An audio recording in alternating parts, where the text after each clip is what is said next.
ನಮಸ್ತೆ ಎಜಿ ನ್ಯೂಸ್ಗೆ ಸ್ವಾಗತ. ಶಿಡ್ಲಘಟ್ಟ ತಾಲೂಕಿನಲ್ಲಿ ನಿರುದ್ಯೋಗ ಸಮಸ್ಯೆ ನಿವಾರಣೆ ಮಾಡುವುದರ ಜೊತೆಗೆ ಮಾವು ಬೆಳೆಗಾರರಿಗೆ ನೆರವಾಗುವ ಉದ್ದೇಶದಿಂದಾಗಿ ಸಮಾಜ ಸೇವಕ ಕೊತ್ತನೂರು ಪಂಚಾಕ್ಷರ ರೆಡ್ಡಿ ಅವರು 40 ಕೋಟಿ ವೆಚ್ಚದಲ್ಲಿ ಮಾವಿನ ಹಣ್ಣಿನ ರಸ ಸಂಸ್ಕರಣಾ ಕಾರ್ಖಾನೆ ಆರಂಭಿಸಲು ಮುಂದಾಗಿದ್ದಾರೆ.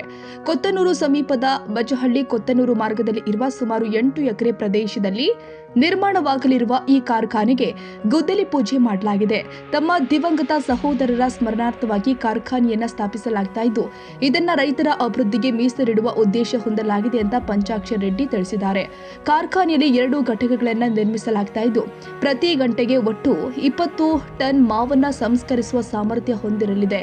ಸುಮಾರು 400 ರಿಂದ 500 ಮಂದಿಗೆ ಉದ್ಯೋಗ ಕಲ್ಪಿಸುವ ಗುರಿ ಹೊಂದಿದ್ದು, 80% ಉದ್ಯೋಗಾವಕಾಶಗಳನ್ನು ಸ್ಥಳೀಯ ನಿರುದ್ಯೋಗಿಗಳಿಗೆ ನೀಡಲಾಗಿದೆ. ತಾಂತ್ರಿಕ ಸೇವೆಗಳಿಗೆ ಮಾತ್ರ ಸುಮಾರು 20% ಹೊರಗಿನ ಸಿಬ್ಬಂದಿಯ ನೆರವು ಪಡೆಯಲಾಗುತ್ತೆ ಎಂದಿದ್ದಾರೆ. ಕೋಲಾರ ಹಾಗೂ ಚಿಕ್ಕಬಳ್ಳಾಪುರ ಜಿಲ್ಲೆಗಳಲ್ಲಿ ಹೆಚ್ಚಿನ ಪ್ರಮಾಣದಲ್ಲಿ ಮಾವು ಬೆಳೆಯಲಾಗ್ತಾ ಇದ್ದು, ಕಳೆದ ಸಾಲಿನಲ್ಲಿ ದರ ಕುಸಿತದಿಂದಾಗಿ ಬೆಳೆಗಾರರು ಸಂಕಷ್ಟಕ್ಕೆ ಸಿಲುಕಿದ್ರು. ರೈತರ ಸಂಕಷ್ಟಕ್ಕೆ ಶಾಶ್ವತ ಪರಿಹಾರ ಕಲ್ಪಿಸುವ ಉದ್ದೇಶದಿಂದಾಗಿ ಮಾವಿನ ಹಣ್ಣಿನ ರಸ ಸಂಸ್ಕರಣಾ ಘಟಕ ಆರಂಭಿಸಲಾಗ್ತಾ ಇದೆ ಅಂತ ಪಂಚಾಕ್ಷರ ರೆಡ್ಡಿ ಹೇಳಿದ್ದಾರೆ. ಮಾವಿನ ಮರ ಬೆಳೆದು ಫಸಲು ಕೊಡೋ ತನಕ ರೈತ ಹಲವು ವರ್ಷಗಳ ಕಾಲ ಶ್ರಮಿಸ್ತಾನೆ. ಆದರೆ ಮಾರುಕಟ್ಟೆ ದರ ಕುಸಿದಾಗ ರೈತರಿಗೆ ದೊಡ್ಡ ನಷ್ಟವಾಗುತ್ತೆ. ಆದ್ದರಿಂದ ಸರ್ಕಾರ ಮಾವು ಬೆಳೆಗಾರರಿಗೆ ಬೆಂಬಲ ಬೆಲೆ ನಿಗದಿಪಡಿಸಿ ರೈತರ ಹಿತಕ್ಕಾಗಿ ವಿಶೇಷ ಯೋಜನೆಗಳನ್ನು ರೂಪಿಸಬೇಕು ಎಂದಿದ್ದಾರೆ. ತಮ್ಮ ದಿವಂಗತ ಸಹೋದರರ ಸ್ಮರಣಾರ್ಥವಾಗಿ ಆರಂಭಿಸಲಾಗುತ್ತಿರುವ ಈ ಕಾರ್ಖಾನೆ ರೈತರ ಕಂಪನಿಯಾಗಿದ್ದು, ರೈತರ ಅಭಿವೃದ್ಧಿಯನ್ನೇ ಪ್ರಮುಖ ಉದ್ದೇಶವನ್ನಾಗಿಸಿಕೊಂಡಿದೆ. ಕಾರ್ಖಾನೆಯ ಯಶಸ್ಸಿಗೆ ರೈತರು, ನಾಗರಿಕರು ಹಾಗೂ ಕ್ಷೇತ್ರದ ಜನ ಸಹಕಾರ ಕೊಡಬೇಕು ಅಂತ ಪಂಚಾಕ್ಷರ ರೆಡ್ಡಿ ಮನವಿ ಮಾಡಿದ್ದಾರೆ.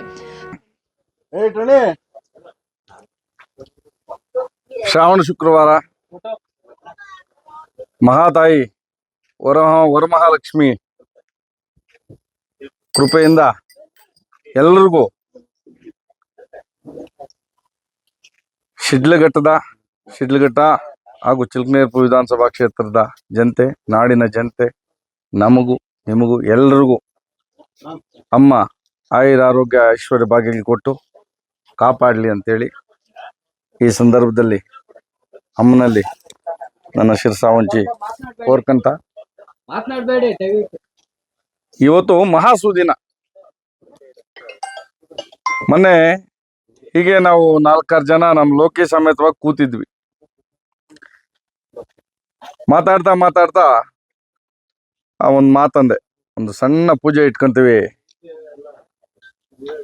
ನಮ್ಮ ತೋಳ್ಪಡಿ ತೋಟ ಅಂತ ಹೇಳಿ ಬಚ್ಚಳ್ಳಿ ಹಾಗೂ ಕೊತ್ತನೂರು ಗ್ರಾಮಕ್ಕೆ 2ಕ್ಕೂ ಸೇರುತ್ತೆ. ಇದು ಸುಮಾರು 150 ಎಕರೆ 200 ಎಕರೆ ಜಾಗ. ನಿಮಗೆಲ್ಲ ಗೊತ್ತಿದ್ದಂಗೆ ಈ ವರ್ಷ ಮಾವು ಬೆಳೆಗಾರರು ಬಹಳ ಕಷ್ಟದ ಒಂದು ಪರಿಸ್ಥಿತಿ ಸಿಕ್ಕಾಕೊಂಡಿದ್ರು. ನಾವು ಎಲ್ಲ ಕಡೆ ಮಾಡೋಕ್ಕಾಗಲಿಲ್ಲ. ಏನು ನಮ್ಮ ಶಿಡ್ಲಘಟ್ಟ ಸುತ್ತಮುತ್ತಲು ಚಿಕ್ಕಬಳ್ಳಾಪುರ, ನಮ್ಮ ಬಾಗೇಪಲ್ಲಿ ಕಡೆ, ಮುಳಬಾಗಿಲು ಕಡೆ ಹಲವಾರು ಕಡೆಯಿಂದ ನಮ್ಮ ರೈತರು ಈ ಸರ್ತಿ ಮಾವಿನಕಾಯಿ ತಂದು ನಾವೊಂದು ಹೊಸದಾಗಿ ನಾದಾಸ್ ಫ್ರೂಟ್ ಕಂಪನಿ ಅಂತ ಹೇಳಿ ನನ್ನ ತಂಗಿ ಹೆಸರಲ್ಲಿ ಮಾವಿನಕಾಯಿ ಮಂಡಿ ಓಪನ್ ಮಾಡಿದ್ವಿ. ಸುಮಾರು ಡೈಲಿ ಒಂದು 200 ರಿಂದ 300 ಟನ್ ಮಾವಿನಕಾಯಿ ಸರಬರಾಜು ಮಾಡಿದ್ರು. ರೈತರಿಗೆ ನಮ್ಮ ಕೈಲಾದಷ್ಟು ತಕ್ಕ ಮಟ್ಟಿಗೆ ಒಳ್ಳೆಯ ಒಂದು ಬೆಲೆ ಕೊಟ್ಟು ಮಾರಿ ಒಂಚೂರು ಅನುಕೂಲ ಮಾಡಿಕೊಟ್ವಿ. ಇದನ್ನ ಸ್ವಲ್ಪ ದೊಡ್ಡ ಮಟ್ಟದಲ್ಲಿ ಮಾಡೋಣ ಅಂತೇಳಿ ಎಲ್ಲರ ರೈತರ ಆಶೆ ಇದ್ದಂತೆ, ನಮ್ಮ ಮನೆಯವರ ಕುಟುಂಬದವರ ಆಶೆ ಇದ್ದಂತೆ ಒಂದು ಸಣ್ಣ ಹಣ್ಣಿನ ಪಲ್ಪ್ ಫ್ಯಾಕ್ಟ್ರಿ ಒಂದು ಓಪನ್ ಮಾಡೋಣ ಅಂತೇಳಿ ಯೋಚನೆ ಮಾಡಿದ್ವಿ. ವಾರದಿಂದ ಮಾತನಾಡ್ಕೊಂಡ್ವಿ ನಾವು, ಲೊಕೇಶನ್ನ ಹಲವಾರು ನಮ್ಮ ರೈತರು ಎಲ್ಲ ಸೇರಿ. ಅವತ್ತು ಸರಿ, ಈ ಒಂದು ಮಹಾಲಕ್ಷ್ಮಿ ಹಬ್ಬದ ದಿನ ಭಾಳ ಆಸ್ಪಿಷಿಯಸ್ ಡೇ, ಭಾಳ ಒಂದು ಒಳ್ಳೆ ಸುದಿನ ಅಂತೇಳಿ ಇವತ್ತು ಬೆಳಗ್ಗೆ 5 ಗಂಟೆಯಿಂದ 8 ಗಂಟೆವರೆಗೂ ಪೂಜಾ ಕಾರ್ಯಕ್ರಮ, ಗುದ್ದಲಿ ಪೂಜೆ ಇವತ್ತು ಹಮ್ಮಿಕೊಂಡಿದ್ವಿ. ಅದಕ್ಕೆ ತಾವೆಲ್ಲ ಬಂದಿದ್ದೀರಿ. ತಮಗೆ ನಮ್ಮ ಕುಟುಂಬದ ಪರವಾಗಿ, ನನ್ನ ಪರವಾಗಿ, ಆ ಮಹಾತಾಯಿ ಮಹಾಲಕ್ಷ್ಮಿ ಪರವಾಗಿ ಶುಭವನ್ನು ಕೋರ್ತಾ, ಈ ಒಂದು ನಮ್ಮ ಬಚ್ಚಳ್ಳಿ ಹಾಗೂ ಕೊತ್ತನೂರು ಎಲೆಯಲ್ಲಿರುವ ನಮ್ಮ ತೋಳ್ಪಡಿ ಅನ್ನೋ ತೋಟದಲ್ಲಿ ಇದು ನಾವು ಸಂಪಾದನೆ ಮಾಡಿದ ಆಸ್ತಿ ಅಲ್ಲ, ನಮ್ಮ ತಾತನವ್ರ ಭಿಕ್ಷೆ, ನಮ್ಮ ತಂದೆ ತಾತನವರ ಭಿಕ್ಷೆಯಲ್ಲಿ ನಾವು ಬದುಕ್ತಾ ಇದ್ದೀವಿ. ಈ ಒಂದು ತೋಟದಲ್ಲಿ ಒಂದು ಜ್ಯೂಸ್ ಫ್ಯಾಕ್ಟ್ರಿನ ನಿರ್ಮಾಣ ಮಾಡೋಣ ಅಂತೇಳಿ ಸುಮಾರು ಒಂದು 40 ಕೋಟಿ ರೂಪಾಯಿ ವೆಚ್ಚದಲ್ಲಿ ಮಾಡೋಣ ಅಂತೇಳಿ ಇವತ್ತು ಗುದ್ದಲಿ ಪೂಜೆನ ನೆರವೇರಿಸಿದ್ದೀವಿ. ಇದಕ್ಕೆ ತಮ್ಮೆಲ್ಲರ ಸಹಕಾರ, ಹೇರಳವಾಗಿ ರೈತರ ಸಹಕಾರ, ಯಾಕಂದ್ರೆ ರೈತರಿಗಾಗಿ ನಿರ್ಮಿಸ್ತಾ ಇದ್ದೀವಿ ಇದನ್ನು. ಮುಂದಿನ ದಿನಗಳಲ್ಲಿ ಮಾವು ಹೇರಳವಾಗಿ ಬೆಳಿತೀವಿ ನಮ್ಮ ಕಡೆ. ಇವತ್ತು ಜ್ಯೂಸ್ದು ಮಾವಿನಕಾಯಿ 2 ರೂಪಾಯಿ ನಿಗದಿಪಡಿಸಿದ್ರು.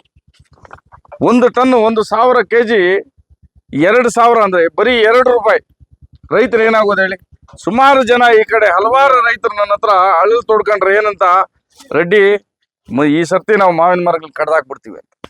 ಅವತ್ತು ನನಗೆ ಬಹಳ ನೋವಿನ ವಿಚಾರ. ಇವತ್ತು ಒಂದು ಮರ ನಾವು ಸಾಕ್ಬೇಕಂದ್ರೆ, ಒಂದು ಮರನ ಕಾಪಾಡಿ ದೊಡ್ಡದ್ ಮಾಡಿ ಅದು ಫಸಲು ಬರ್ಬೇಕಂದ್ರೆ ಒಬ್ಬ ರೈತನ ಜೀವನ ಪೂರ್ತಿ ಕಳೆದೋಗುತ್ತೆ.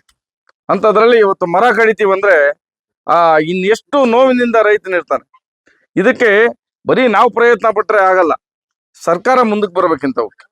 ಸರ್ಕಾರ ಮುಂದಕ್ಕೆ ಬಂದು ಬೆಂಬಲ ಬೆಲೆ ಒಂದು ಫಿಕ್ಸ್ ಮಾಡಿ ಸರ್ಕಾರದ ವತಿಯಿಂದ ಏನು ರೈತನಿಗೆ ಸಾಧ್ಯವಾದಷ್ಟು ಅನುಕೂಲ ಮಾಡ್ಬೇಕಂತೇಳಿ ಈ ಸಮಯದಲ್ಲಿ ನಾನು ಕೋರ್ಕೊಂತೀನಿ. ಸರ್, ಏನು ಇಲ್ಲಿ ಜ್ಯೂಸ್ ಫ್ಯಾಕ್ಟರಿ ಮಾಡಿರೋಂತ ಹೆಸರೇನಿದೆ ಸರ್? ಇದು ನನ್ನ ತಮ್ಮ ತೀರ್ಕೊಂಡ್ರು, ನಾದುಬಿಂದು ಕಲಾತೀತ ರೆಡ್ಡಿ ಅಂತ. ಅವ್ರ ಹೆಸರಲ್ಲಿ ಕಲಾ ನ್ಯಾಚುರಲ್ ಫುಡ್ಸ್ ಅಂತೇಳಿ ಈ ಒಂದು ಫ್ಯಾಕ್ಟ್ರಿನ, ಜ್ಯೂಸ್ ಫ್ಯಾಕ್ಟ್ರಿನ, ಈ ಕಾರ್ಖಾನೆನ ಶುರು ಮಾಡ್ತಾ ಇದ್ದೀವಿ. ಸುಮಾರು ಇವತ್ತು ಅಂದಾಜು 40 ಕೋಟಿ ರೂಪಾಯಿ, ಇನ್ನೂ ಜಾಸ್ತಿ ಆಗ್ಬೋದು. 1 ಗಂಟೆಗೆ 20 ಟನ್ ಪ್ರೊಸೆಸ್ ನಡೆಯುತ್ತೆ ಅಂಥದ್ದು. 2 ಯೂನಿಟ್ ಮಾಡ್ತಾ ಇದ್ದೀವಿ ಇದರಲ್ಲೇ, ಒಂದೇ ಜಾಗದಲ್ಲೇ 2 ಯೂನಿಟ್ ಮಾಡ್ತಾ ಇದ್ದೀವಿ. ಸುಮಾರು ಒಂದು 8 ಎಕರೆ ಜಾಗ ಇದಕ್ಕೆ ಯುಟಿಲೈಸ್ ಮಾಡ್ಕೊತಾ ಇದ್ದೀವಿ. ಇದರಲ್ಲಿ ಹಣ್ಣು ಮಾಡಿ ಅದನ್ನ ಪಲ್ಪ್ ತೆಗೆದು ಬೇರೆ ರಾಷ್ಟ್ರಗಳಿಗೆ ರಫ್ತು ಮಾಡೋಕ್ಕೆ ನಾವು ಯೋಜನೆಯನ್ನು ಹಾಕೊಂಡಿದ್ದೀವಿ. ಇದು ಮುಂದಿನ ದಿನಗಳಲ್ಲಿ ತಮ್ಮೆಲ್ಲರ ಆಶೀರ್ವಾದ, ರೈತರ ಆಶೀರ್ವಾದ, ನಮ್ಮ ತಂದೆ ತಾಯಿಯ ಆಶೀರ್ವಾದ, ಅಮ್ಮನ ಆಶೀರ್ವಾದದಿಂದ ಚೆನ್ನಾಗಿ ಬೆಳಿಬೇಕಂತೇಳಿ ಬೆಳೆದು ಇಲ್ಲಿ ರೈತಾಪಿ ವರ್ಗಕ್ಕೆ ಒಂದು ಉತ್ತಮವಾದ ಒಂದು ಅವರ ಬೆಳೆದಂತ ಒಂದು ಏನು ಹಣ್ಣು ಇದೆ ಅದಕ್ಕೆ ಒಳ್ಳೆ ಒಂದು ರೇಟ್ ಕೊಟ್ಟು ಅವ್ರಿಗೆ ನಾವು ನಮ್ಮ ಕೈಲಾದಷ್ಟು ಒಂಥರ ಸಹಾಯ ಅನ್ನೋದಕ್ಕಿಂತ ಸಹಕಾರ ಕೊಡೋಣ ಅಂತೇಳಿ ನಾನು ಆ ಒಂದು ಮನಸ್ತತ್ವದಿಂದ ಇದನ್ನ ಶುರು ಮಾಡ್ತಾ ಇದ್ದೀನಿ. ಸ್ಥಳೀಯ ಆದ್ಯತೆ ಕೊಡ್ತೀರಾ ಇಲ್ಲ ಎಲ್ಲ ಮ್ಯಾಕ್ಸಿಮಮ್ ಸ್ಥಳೀಯರಿಗೆ ಕೊಡ್ತೀವಿ. ಕೆಲವರು ಟೆಕ್ನಿಕಲಿ ಬೇಕಾಗಿರೋರ್ನ ಹೊರಗಡೆಯಿಂದ ತರಲೇಬೇಕಾಗುತ್ತೆ.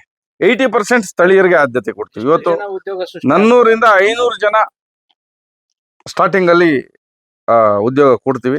ಎಷ್ಟು ತಿಂಗಳಿನಲ್ಲಿ ಆಗ್ಬೋದು ಸರ್? ಇದು ನಾವು ಮುಂದಿನ ಮಾವಿನಕಾಯಿ ಸೀಸನ್ ಅಷ್ಟೊತ್ತಿಗೆ ಆಪರೇಟ್ ಮಾಡಕ್ಕೆ ರೆಡಿ ಮಾಡ್ತಾ ಇದ್ದೀವಿ, ಮಾಡಬೇಕು. ಕಾರ್ಯಕ್ರಮದಲ್ಲಿ ಸಿಎಸ್ಬಿ ನಿರ್ದೇಶಕ ಮಳ್ಳೂರು ಶಿವಣ್ಣ, ಕೊತ್ತನೂರು ಗ್ರಾಮ ಪಂಚಾಯಿತಿಯ ಮಾಜಿ ಅಧ್ಯಕ್ಷೆ ಸುನೀತಾ ರೆಡ್ಡಿ, ಮಾಜಿ ಸದಸ್ಯ ತೇಜಸ್ವರೂಪ ರೆಡ್ಡಿ, ಮುನಿರಾಜು, ಹಾಲು ಉತ್ಪಾದಕರ ಸಹಕಾರ ಸಂಘದ ಮಾಜಿ ಅಧ್ಯಕ್ಷ ಪೊಲೀಸ್ ಮುನಿರಾಜು, ನಿರ್ದೇಶಕರು ಆದ ಜಗದೀಶ್ ರೆಡ್ಡಿ, ವೇಣುಗೋಪಾಲ್, ಕೆಂಪಮ್ಮ, ರಘುನಾಥ್ ರೆಡ್ಡಿ ಸೇರಿ ಸುತ್ತಮುತ್ತಲಿನ ಗ್ರಾಮಗಳ ಮಾವು ಬೆಳೆಗಾರರು ಹಾಗೂ ಗ್ರಾಮಸ್ಥರು ಉಪಸ್ಥಿತರಿದ್ದರು. ತಮೀಂ ಪಾಷಾ, AG ನ್ಯೂಸ್, ಶಿಡ್ಲಘಟ್ಟ.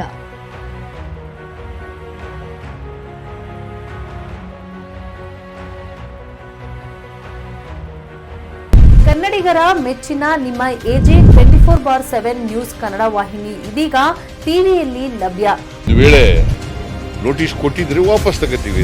ಇವತ್ತು ವಕ್ಫ್ ಪ್ರಾಪರ್ಟಿ ಅಂತೇಳಿ ಬರ್ತದೆ ಅಂತ ಹೇಳಿದ್ರೆ ರೈತರು ಬೀದಿಗೆ ಬಂದ್ರೆ ಏನ್ ಮಾಡ್ಬೇಕಾಗತ್ತೆ? ಯಾರು ವೋಟ್ ಹಾಕಲಿಲ್ಲ ಅಂದ್ರೆ ಗ್ಯಾರಂಟಿನೆಲ್ಲ ಸ್ಟಾಪ್ ಮಾಡ್ಬಿಡ್ತೀವಿ.